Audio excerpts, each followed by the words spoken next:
Chapter 22. Time is funny when you're unconscious. A minute can seem like a day, and a lifetime like a second. All around me I sense silence and the coolness of being in a cocoon. Blackness and silence is all my mind feels. And then I dream my dreams again. I'm in the middle of a sparse forest, splashed with poplars and birch trees. In the distance I can make out a splashing sound. I try, but can't make out who is making the noise. Until a few feet in front of me, I see 3 young people swimming in a shallow pond. One of the Indian youth in the water is beckoning me.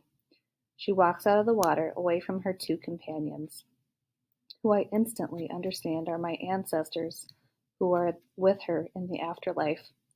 Then she turns to me and walks alongside me, staying to my left. Smiling, the most beautiful sounds come out as she says, my girl, Apple, my love. How long I've waited for you." As the woman walks toward me, I know from the recesses of my soul that it's my mother. As lovely as life. Her long raven hair blows behind her. She's walking toward me, staying on my left, always my left, with outstretched arms. And as the wind blows through her hair, it catches on a branch beside her. A few strands of her hair get tangled in a branch, and on the branch is the nest caught between a tangle of trailing branches. It's set just above me, and I can see a tiny robin with its indigo blue egg cracked and set aside. I look closer at the nest. Intermixed with twigs and grasses are threads of black hair. My mother's hair creating a nest, a home for me, not of brick and stone, but of heart and soul. My mom is in front of me. To my left, now standing by the nest, she reaches up and grabs a hold of the loose strands of hair and weaves them intricately around the nest. The last thing she does is gently, ever so gently, cradle the baby bird in her palm, lifting it out and placing a kiss on its cheek. At the same time, I feel her soft lips on my own left cheek. Courage, daughter. I will always be with you, Apple. I have always been with you. And I understand. For the first time in my life, I understand. She was with me always. It wasn't at the end of her life when she left this earth, but just to change into a new one. Just like the daisy seed Grandpa buried into the earth. It transforms into a hidden new life as a flower. I thought my mom abandoned me when she died, leaving me alone, but now I get it.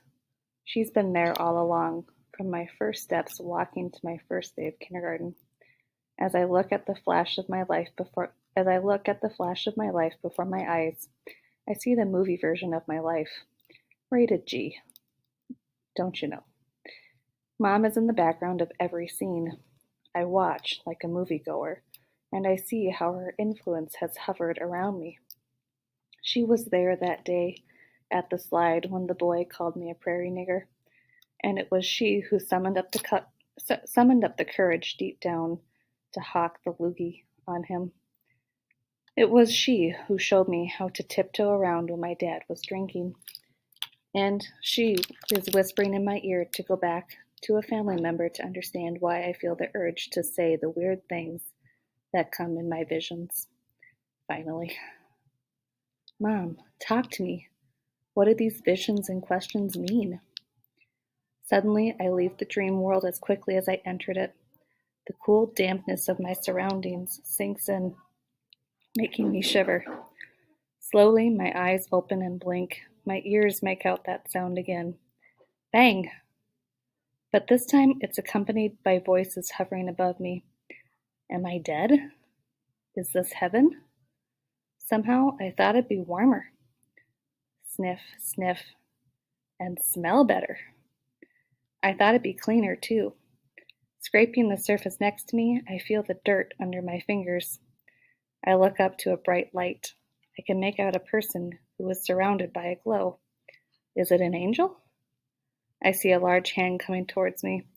a very large calloused hand within inches of my face, and I hear the sound again. Bang, it says.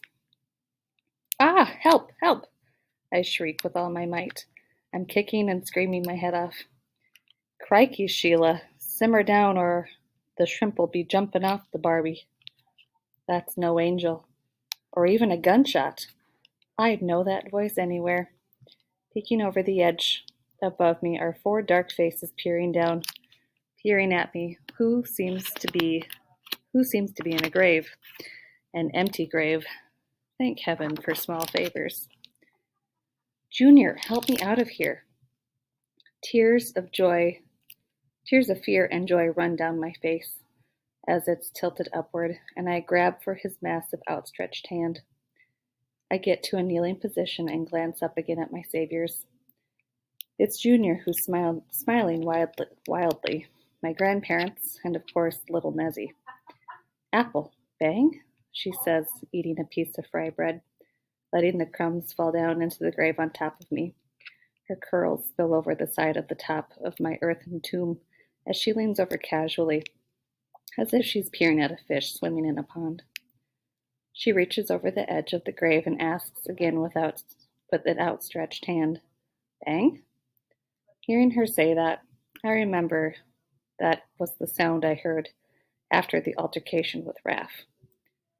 Raising my hand, which is still clutching my necklace, and looking around my body, I see that there are no bullet holes.